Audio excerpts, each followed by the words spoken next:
Hello, Base family. Here's a little different video, and I want to set it up here by telling you, for the most time, the charts that I provide, or you see me hold up, but are for my Patreon supporters. All the tab, all the stuff like that is done through a program that I use on my iPad. But over the last couple months, it's become a little unstable, and I don't know why. By the way, the company who made the software has been super helpful. They can't quite figure out why it's doing some things it's doing, but it became unreliable, and I was stuck because I can't let there be a pause with not only this, but with my private lessons and my own personal practice. I need a notation program. So I got online and actually on YouTube and started just searching and found, I believe Full Sail had like the three best notation programs out there or whatnot. And one I hadn't heard of. I'd heard of, Finale, Encore, Sibelius, all those. But this one, Noteflight. And what it's unique about it is that you're not downloading anything onto a computer or iPad. You're actually accessing it through a website.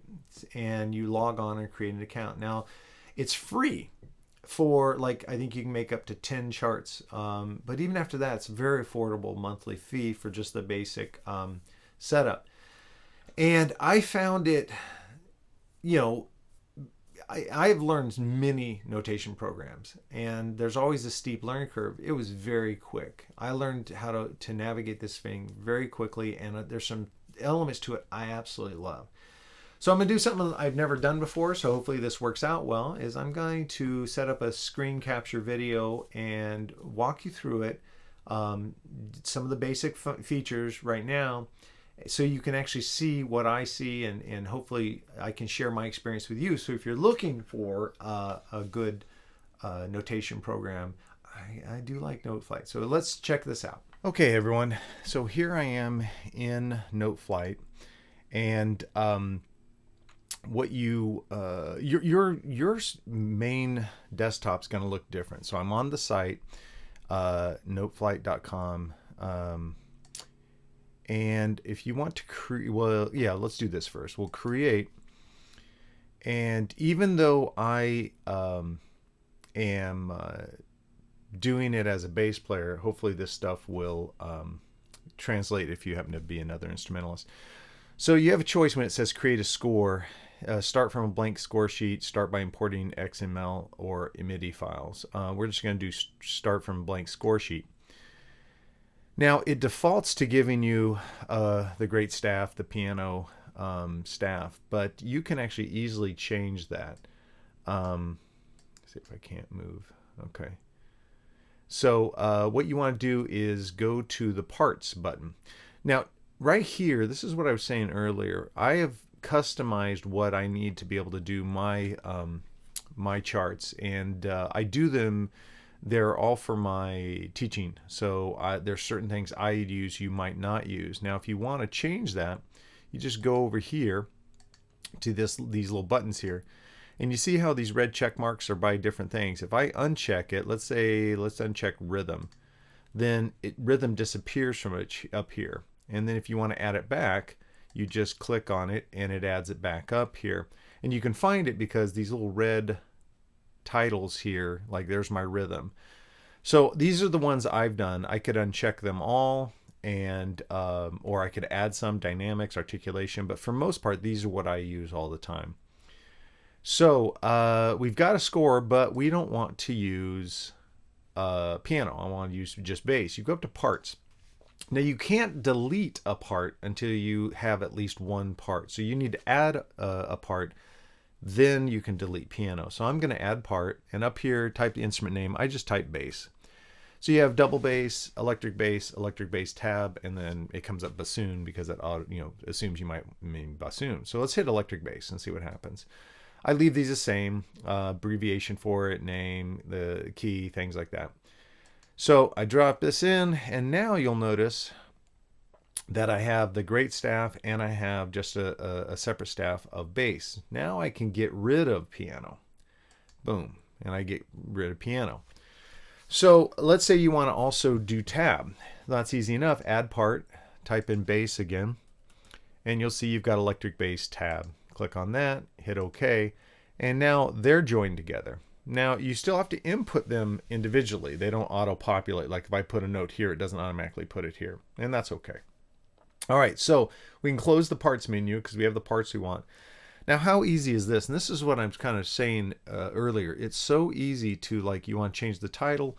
We're going to just go bass groove 1. Oops. Groove 1. And then there's it. If I want to have a subtitle, I could say under here, I could say early Motown. Oops. Man, I'm a bad typer. Composer, if you leave it blank, it doesn't show up. I'm not going to put that there, but you could easily, same thing, click on it. And that's all I'm doing is I'm clicking on it. It brings up a text box. Lyricist, this is classic. You see on a lot of real book pages, it'll have the composer of the song, but also the lyricist. So that's helpful. So yeah, if you want to change the time signature, you click on it, it opens up here, and you can move it up and down. We're just going to leave that as it is. So how do you input notes? What makes it so simple? Well, there's a couple different ways. The first thing, let's say I'm going to do just a quarter note bass line. I click on the quarter notes there. You can also go over here. Let's see, where is it now? Well, that'll get started. So, and you play a note on the keyboard. Let's say we play this C here. Oops. Now I can do it. And see how I put a quarter note in there? Because I selected quarter notes and I did this. Now, if you want to add sharps, flats, you want to write something else, while it's orange, you can come here and see how it affects that note. Now, let's say you made a mistake. One of my favorite things is being able to undo. So under the edit function, you just hit here, undo, and it removes that. Let's say you want to make it an eighth note. You go, oh, darn it, it's supposed to be an eighth note. Boom, you click on eighth note. Now, as long as the note's orange, that's what's going to be affected. You could even go up and make it a half note, go back to quarter note. You see how it auto adjusts? When you want to now move on to the next note, just hit the... what I do is I just hit the arrow forward on my keyboard, so it highlights that to be orange. Now notice how I have a note head here, and I can just run it up and down. So let's say I want to go to a G, and that's pretty cool. I'm going to leave it as G natural. I hit my arrow forward, and now I want a half note. Now you notice up here, because it's a rest, it shows rests. That's okay, because once I put a note value in there, it'll change to note. So let's say I'm going back to C. So you see how cool that is? Now for tab, pretty simple. I want the C, I want the 3rd fret on the A string. Click on there. Now it's orange, so I just hit the number 3 on my keyboard. Boom, I'm done. Advance forward. I want to do the 3 on the G string, so I highlight the G string, hit a 3. Come back here. I'm going to go back to this 3. Oops.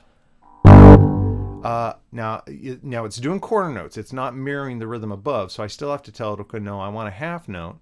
I want it on the A string, and I want it the 3rd fret. So you see how that all works out? Pretty simple. I find this to be really useful, very intuitive. I could go much deeper, but let's just say one last thing. You want to add some measures. That is absolutely so simple. You just go up to this measure section here and start hitting pluses. See how it's adding? But you've added too many. Darn it. Here, just minus them. Let's say you want to go back to the note and you want a tie. You want to have a tie, so between the C and the G.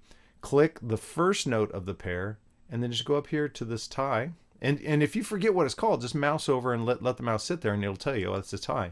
And you see how that's kind of hinky. It normally doesn't do that. I'm not sure why I did. But let's say, okay, I don't like it. Hit undo, and we're good to go.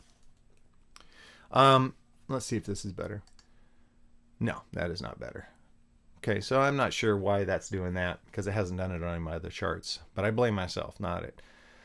So, without going and making this an hour-long video, it's pretty nice piece of gear to work with. It's simple. For free, you can have up to 10 charts that you do.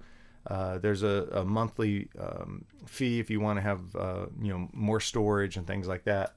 But I find it's so simple, and you don't have to read a manual. I didn't open any tutorials or anything. I literally just started playing with it.